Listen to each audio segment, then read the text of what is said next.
Deuteronômio, capítulo 8. Essa é uma mensagem, povo de Deus, que está me seguindo há um tempo.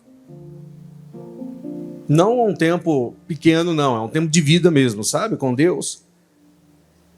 E aí, nessa mensagem, a gente vai entender o porquê. Vamos tentar entender alguns dias difíceis, o porquê eles acontecem. Os dias difíceis vêm pelo diabo ou vêm por Deus? É uma coisa que às vezes você pode tentar entender, às vezes fica confuso se você não buscar nas Escrituras. Os dias maus vêm porque o diabo é mau? Ou porque Deus é bom e Ele quer mostrar a bondade dele para você? Não é? Um parente chato vem porque o diabo é ruim ou porque ele é chato mesmo, o parente? Sabe? Acho que é porque ele é chato mesmo, viu, gente? Que tem uns que querem competir com o diabo, né? Vamos pensar qual que é cada um, né? Falar assim, oh, meu Deus do céu. Mais brincadeiras à parte, mais brincadeiras com meias verdades, no mínimo, né? Sempre tem um, né? O tio legal, né? Que só conta piada errada pros outros. Não tenho nada contra tio assim, não, viu, gente? Só tô comentando. Não aconteceu comigo, não. Esse ano ainda não, né? Vamos ver até dia 31. Mas vamos ver na palavra. O que eu quero dizer? Os dias difíceis. Como entendê-los, né, gente? Mas se nós entendermos, você vai observar o quanto dependente de Deus vocês são e o quanto esses dias difíceis forjaram vocês para os dias bons. Nós queremos viver só dias bons, e isso é bom. Quem que não quer, né? Quem que não quer acordar amanhã com a conta cheia de dinheiro, a família totalmente estável, na presença de Deus, né? Mas se não tiver uma base, se não tiver uma condição, como que isso vai acontecer? Em Deuteronômio 8, a gente entende como que Deus ele opera com aqueles que Ele escolhe, com aqueles que Ele chama. Mais do que chamado é ser escolhido, viu, povo de Deus? Muitos são chamados, mas poucos escolhidos. Então, façamos parte dos poucos. E realmente, a gente tem vivido e visto isso no decorrer da vida, né? Quanta gente chamada de Deus parou. Então, poucos são os escolhidos, permaneçam nesse grupo. Deuteronômio, capítulo 8, vou fazer a leitura dele não direta, mas devagar, mas com calma, mas explicando um pouquinho o que é necessário que a gente entenda como cristão, né? Como povo dele. Afinal, nós estamos num mundo que perdeu, o Senhor Deus perdeu o espaço, na verdade, pelas escolhas do homem. E agora só quem são dele que ele ganha o espaço, que somos nós que abrimos o nosso coração a Cristo. Por isso que a gente vê tanta coisa ruim nesse mundo que a gente diz, mas isso é muito injusto. Mas eles rejeitaram Deus. As decisões deles fizeram isso. Deuteronômio 8 diz assim, povo de Deus: todos os mandamentos que hoje vos ordeno guardareis para os fazer, para que vivais e vos multipliqueis e entreis e possuais a terra que o Senhor jurou a vossos pais. Ele já começa dizendo a importância de guardar mandamentos, que são ordens, nós sabemos como instrução bíblica para nós hoje, mas também já mostrando que tudo isso para dar aquilo que ele deu como juramento, como promessa, a terra prometida. E aí diz o versículo 2, olha que interessante, gente. E te lembrarás de todo o caminho pelo qual o Senhor teu Deus te guiou no deserto estes 40 anos, para te humilhar, para te tentar, para saber o que estava no teu coração, se guardarias os seus mandamentos ou não. Versículo 3. E olha que interessante isso aqui. E te humilhou, e te deixou ter fome, e te sustentou com maná, que tu não conheceste, nem teus pais o conheceram, para te dar a entender que o homem não viverá só de pão, mas que de tudo o que sai da boca do Senhor viverá o homem. Nós vamos até o 10, mais devagarzinho. Agora, deixa eu ler vamos permanecer no 3 por enquanto. Nós temos aqui um Deus que diz que leva o povo dele para o deserto de forma proposital, com o intuito de tentá-los, para saber se você negaria ele ou não. e para mostrar para você, como ele já sabe, o que está dentro do seu coração. Realmente, se você pertence a ele ou realmente se você não pertence a ele. Vamos pegar de uma forma muito simples. Você que é casado ou casada, quem tem aí um pouco já de experiência pode saber. Em um momento de crise, o que aconteceu no seu coração? Não me respondam, não respondam para ninguém do seu lado, simplesmente para dentro do seu coração. Num tempo de crise que você possa ter passado na sua vida, para quem já está mais tempo ou pouco tempo, o que passou no seu coração nesse tempo de crise referente ao seu marido ou à sua esposa? Referente à estabilidade emocional dos dois ou à permanência desse casamento. Quando isso aconteceu, cada caso vai ser cada pessoa pode ter tido uma experiência, você conheceu quem realmente você é. Porque se você desejou ter uma outra pessoa ou abandonar quem está, significa que realmente naquele momento você viu, meu coração não está legal. Deus ele já sabia como que estava o seu coração. Só que aquela situação fez você entender como estava o seu coração. E isso é importante. Porque como que ele vai te dar um casamento completamente feliz com a mesma pessoa? Porque esse é o correto. Se o seu coração, quando vem uma crise, pensa em uma terceira pessoa. Estou usando o casamento como exemplo para ficar mais fácil. Sabe, ele não pode te dar um casamento estável enquanto no seu coração tiver a probabilidade de você se desviar e ter um desejo por um outro homem ou uma outra mulher. E é por isso que muita gente não sai de um deserto. Então ele te humilhou, ele te colocou, ele te provou para saber o que estava no seu coração. Não ele, porque ele é Deus, ele já sabe. Mas para mostrar para você o que está dentro do seu coração. E a minha pergunta por cima, povo de Deus, é: o que está nele no tempo de crise? O que está acontecendo dentro do seu coração nos tempos de dificuldade? No tempo que você chegou a um período da sua vida que você diz, poxa, agora eu tenho que tomar uma decisão e o meu coração está inclinado a praticar as coisas ruins, porque agora que eu percebi que na crise eu desejei coisas erradas. Então eu tenho que despertar e falar, poxa, nesse deserto, Deus me mostrou quem eu era, não mostrou somente quem ele era. Eu não sabia quem eu era até passar uma luta. Isso é tão real, pessoal, não precisa abrir porque é muita coisa, né? Mas o próprio apóstolo Paulo, ele fala isso no livro de Filipenses 4, né? Nós falamos muito sobre o versículo 13, que ele diz, posso todas as coisas naquele que me fortalece, não fala assim? Conhecida essa passagem, né? Mas antes desse versículo ele diz, sei estar abatido e sei ter abundância. Sei padecer necessidades, como também estou instruído a ter muito, a ser suprido. Ele falou, eu passei por toda a fase da vida. E aí ele disse, tanto nos dias ruins como nos meus dias bons, eu posso dizer uma coisa só, eu posso todas as coisas naquele que me fortalece. Então, quando a gente entende o que é passar por um deserto, a gente entende quem a gente é no deserto. Porque Deus, ele já é Deus, a gente já conhece ele sabendo que ele é todo poderoso ou não? Deus pode mudar a sua vida de hoje para amanhã ou não pode? Mas a pergunta não é se ele pode, a pergunta é, vocês estão prontos? Para que isso aconteça de verdade? Então, dificuldades, muitas vezes sim, não é o diabo, pessoal. Eu não quero generalizar, mas não é o diabo. É Deus, fazendo com que você entenda quem vocês são. O deserto da sua vida, o motivo do deserto é para te preparar, é para te forjar, é para te capacitar, é para mostrar quem realmente está do seu lado e quem não está do seu lado, mas também é para mostrar quem você é para si mesmo. Quando aquela crise aconteceu, o que passou no seu coração? Então eu achei que eu estava firmado, pastor. Para mim eu estava firme. Eu disse para mim mesmo, nunca vou errar. Mas naquele momento de crise, meu pensamento surgiu. E falou assim, todo mundo faz, então também vou fazer. Mas eu não fiz. Isso foi bom e Deus te guardou por isso, porque no meio de toda a tentação você resistiu. Mas Ele te mostrou que você sem Ele não é nada. Essa é uma verdade. Ele te humilhou, versículo 3. Ele te deixou ter fome. Fome é necessidade.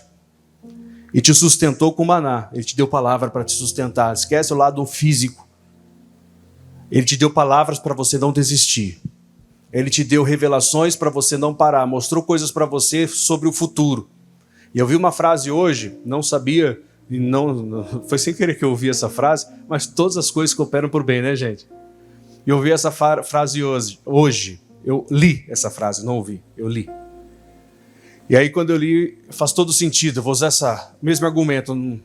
Eu não conheço a pessoa que escreveu, mas não é minha. Mas ela, na frase, eu acredito nisso e eu também apoio isso. Ele estava dizendo assim, ó, se a realidade está diferente da sua promessa, fica tranquilo, porque a realidade Deus muda e a sua promessa Deus não cancela. E eu gostei de ouvir isso, porque às vezes a gente está acreditando em promessas e devemos, se Deus falou com você, a gente fala tanto isso aqui, mas aí você olha a realidade está contrária àquilo que Deus disse que Ele vai fazer na sua vida. Então é como se Ele dissesse, Ele está dizendo, então fica tranquilo, porque a realidade eu vou mudar e a sua promessa eu vou manter. Só que é importante você entender quem nós, vou falar vocês só não, tá gente? É importante nós entendermos quem nós somos nesse período que Ele nos provou, que Ele nos mostrou, a forma que nós somos, isso e isso. São tantas as coisas, pessoal.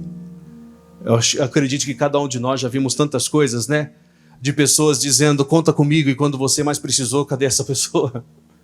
Sumiu do mapa. E às vezes ainda fala mal de você. E aí você simplesmente se decepciona. Por isso Deus está dizendo de uma forma muito clara, gente, nas Escrituras. A sua dependência não pode ser em ninguém, porque qualquer um pode te decepcionar. A sua dependência tem que ser dele, porque ele não te decepciona. Só que ele te prova. Para saber o que está no seu coração, sim, ele não precisa disso. Mas no momento que ele mostra para ele o que está no seu coração, com certeza ele mostra para você quem você é. Porque a gente, nem mesmo nós, sabemos quem somos no dia da dificuldade, até o dia da dificuldade aparecer. Vamos continuar? Nunca, versículo 4 agora, tá, gente? Vou tentar ser breve mesmo, não é uma mensagem longa hoje não, tá? Nunca se envelheceu a tua veste sobre ti, nem se inchou o seu pé nestes 40 anos, nos tempos de prova. Se você observar entre lutas e lutas, você vê realmente que o que você precisa naquele momento, não o que você quer, tá, gente? O que você precisa, você tem. Se fosse o que você quer, você não passaria nem por um deserto. Mas o que você precisa no meio do deserto, que é o maná, Deus vai te dando de revelações e sustento necessário para a sua sobrevivência inicial. 5. Confessa, pois, aí nós temos que entender isso aqui, gente. Uma coisa de aceitação, que é mais difícil. Hoje o ser humano, para colocar questionamento em tudo que lê e vê, não custa nada, né, gente? Mas aí diz o versículo 5. Confessa, pois, no teu coração, não é para o irmão do lado, ou para mim, ou para quem quer seja, confessa para si mesmo. Que como um homem castiga o seu filho, assim castiga o Senhor teu Deus. Então reconhece, castigo vem da palavra repreensão, é um sinônimo, tá? Não é castigo igual um pai faz com o filho, ou algo assim drástico, mas é algo que faz a pessoa se corrigir. Olha, eu mostrei o que está no coração de vocês, para que vocês entendessem o que vocês têm que melhorar. Não é para vocês ficarem se martirizando, que a gente faz isso também, nos colocando lá embaixo, nos conduzindo a nada, né? Mas é para vocês, ao tempo que descobrem quem vocês são, vocês se corrijam. Porque o Pai fez isso com vocês, Ele castigou vocês, e o pior castigo que Ele te dá não é perda de ninguém, é o reconhecimento próprio. É quando você sabe que você realmente está mal. Quando você sabe que você sem Deus está terrível. Senhor, eu não imaginei que essa situação me faria pensar numa terceira pessoa. Eu não imaginei que nessa situação me faria pensar em transformar algo que o Senhor disse para não transformar. Pai, eu percebi que a minha fidelidade só estava baseada no que eu possuía e não no que eu acreditava. E aí o Senhor me mostrou tudo isso. Isso é o maior castigo, descobrir quem eu sou. E é complicado quando você descobre quem você é sem Deus. Num tempo de crise, num tempo de dificuldade, chamamos isso de deserto, de provação, qual é o nome que seja, né, gente? Mas aí você descobriu quem você é, e aí é complicado. Esse castigo é terrível, porque você consegue olhar para o espelho e você consegue ter vergonha de si mesmo. Só que a boa notícia é que reconhecer isso te conserta, né, gente? Porque como que ele vai te dar terra? E a promessa está chegando, olha só que daqui a pouquinho eu vou ler. Mas como que ele vai te dar tudo o que ele disse, se ainda você não souber quem você é, e se você souber quem é e não mudar? É importante isso aqui. Versículo seguinte: e guarda os mandamentos do Senhor teu Deus para o temeres e andares nos seus caminhos. Olha só o versículo 7 em diante. Porque o Senhor teu Deus te coloca numa boa terra, terra de ribeiros de águas, de fontes e de abismos, que saem dos vales e das montanhas, terra de trigo e cevada, de vides, figueiras e romeiras, terra de oliveiras, abundante de azeite e mel, terra em que comerás o pão sem escassez. E olha o que diz aqui, ó, e nada te faltará nela, terra cujas pedras são ferro, e de cujos montes tu cavarás o cobre. Quando, pois, tiveres comido e fores farto, louvarás ao Senhor teu Deus pela boa terra que te deu. Se nós observarmos, só peguei até o versículo 10, tá? Mas aí tem todo um conjunto até o final. Mas se nós olharmos para isso, pessoal, nós vemos o tratamento de Deus constante, porque Deus não mudou, tá, gente? Gerações mudam, governos mudam, lideranças mudam, mas Deus não muda. Passará céus e terra, mas o que Deus disse não passa. A forma de ele tratar o ser humano não mudou. O que hoje nós temos hoje uma vantagem comparado com eles, que nós chamamos de graça de Deus, que foi nos dado mediante a fé por intermédio de Jesus Cristo, que é um passo muito grande além, né? Mas a forma de Deus tratar não mudou. Ele colocou, se tem um exemplo aqui rápido, Paulo em prisões. Mas também teve Paulo em momentos muito gloriosos. Tanto que estudiosos dizem que aquela carta de Filipenses, independente da sua situação, independente de quanto ele já passou, ele estava em boa fase. Então ele estava mostrando, eu sei estar batido, mas vocês também têm abundância, estou em abundância. E normalmente na boa fase a gente fala muita coisa. Agora, quando a gente passa a má fase, a gente supera ela, descobre quem somos, passamos por tudo, chegamos ao objetivo, descobrimos quem realmente Deus é. Isso é o mais importante. Quando você descobre quem Deus é e quem você tem que ser nele. E você se põe para ser como ele realmente quer, aí a coisa começa a acontecer. E é isso que vai acontecer. Só que é importante, não sei quem está em qual fase aqui, mas para quem estava passando por um deserto, você descobriu quem você é. Isso é importante, porque o projeto de um deserto é saber quem a gente é. Não é somente saber quem Deus é. Ele já mostrou antes do deserto que ele é Deus. Mandou pragas, 10 pragas, fez coisas maravilhosas. Ele já mostrou que é Deus abrindo o mar.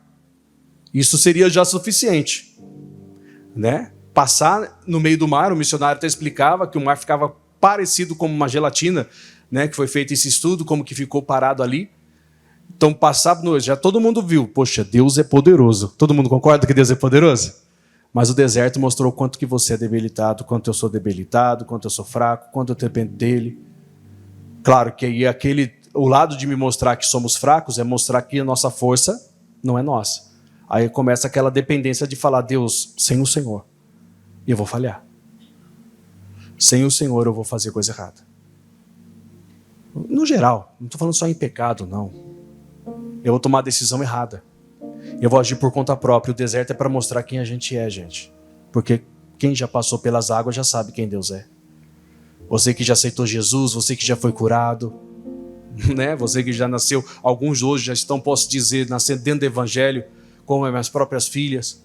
Hoje elas já podem, eu já não tive o que elas tiveram. Então, assim, muitos que já nasceram dentro da igreja, conheçam quem Deus é, sim, já devem ter visto coisas grandes, mas descubram quem vocês é em Deus, porque se você não souber, essa terra fica ainda para trás. Mas quando a gente descobre, gente, está aqui, ó, aquela promessa, o que ele disse que é seu, vai chegar, e quando você entender que chegou, é porque você entendeu quem você é. Você passou por tudo que passou, mas ficou firme. A terra, o deserto foi embora, a terra da promessa veio, o cumprimento de tudo começou a acontecer, e ele está dizendo que você vai comer à vontade, vai ser saciado à vontade, sabe? Tudo isso vai ser colocado diante de você, só que ele diz, não esqueça de agradecer. Está no versículo 10. Louve a ele por todas as coisas. Vou ler de novo, já que eu citei, né? Quando, pois, tiveres comido e fores farto, louvarás ao Senhor teu Deus pela boa terra que te deu. Não esqueça, tá? Que foi ele, porque ele te mostra quem você é, para que você possua o que lhe pertence. Permaneça como que tem que permanecer. Num tempo de crise, num tempo de dificuldade. E a gente, às vezes, nós achamos que nós éramos intocáveis em algumas áreas da vida, mas aí esse deserto mostrou que na dependência, você continua dependendo dele. Deus não mudou, viu, povo de Deus? O que ele disse sobre a sua vida também não mudou, nem uma vírgula sequer. Se fosse para mudar, seria só acrescentar e seria da parte dele. Tirar ele não tira. Só é necessário entendermos que todo esse processo é dele para a sua vida. É ele mostrando, castigando o filho dele, corrigindo o filho dele, dizendo, olha só, se achou tal, não era tanto assim não, viu? Você é como qualquer um, parou de respirar, morre. Não tem um que fique vivo se acontecer isso. Mas você aguentou. Não é tão simples aguentar uma opressão, uma pressão, uma dificuldade, uma provação, né, povo de Deus? Nós vemos muitas pessoas sucumbirem no meio do caminho. Mas eu estou falando para aqueles que não sucumbiram, para aqueles que continuam e permanecem, mesmo com suas debilidades, fraquezas ou dificuldades, continuam e dependentes de Deus são. Vamos só entender isso? Quem é dependente de Deus aqui? Continuem sim, gente. Dependam dele. Porque o deserto passa, Deus continua. A terra boa chega, Deus continua. Sabe, ele é tudo. E é por ele que a gente vive. Então o deserto só fez eu entender quem eu sou, para poder entender que eu sou muito mais dependente dele do que eu imaginava. Então louvado seja Deus, porque quando comermos da boa terra, quando assumirmos o que é nosso, nós possamos olhar aos céus e louvar a Deus, dizer, Pai, não fui eu que conquistei pelo meu mérito. Não foi porque eu fiz uma boa obra que eu recebi tudo o que eu estou recebendo. Foi pelo Senhor, então eu te louvarei até o último suspiro da minha vida, até eu estar contigo. Gente, tudo se resume em dependência daquele que te chamou, daquele que te escolheu. Tudo se resume a esse apego àquele que você não enxerga, mas você sabe que ele existe e que ele está aí com você. Então vamos amar ainda mais, ainda que a gente não o veja. Alguns dias a gente consegue até ter um pouco, de contato um pouco maior, mas tem dias que é terrível. Mas ao mesmo tempo, somos dependentes desse Deus que a gente ama e que mostrou que ama a gente por nos corrigir, por nos levar a um deserto para mostrar quem a gente é. Para a gente se sentir sozinho, para ver o que a gente ia fazer. Mas eu nunca estive sozinho, nunca você esteve sozinho. Ele sempre esteve junto. E esse é o nosso Deus. Como eu falei, eu não vou se estender muito não. Gostaria de fazer uma oração com vocês ao Deus que criou os céus e a terra, para que desse maná que ele te derramou tanto tempo, ele faça você hoje receber mais ainda do que ele tem. Amém? Vamos falar com o nosso Pai, povo de Deus?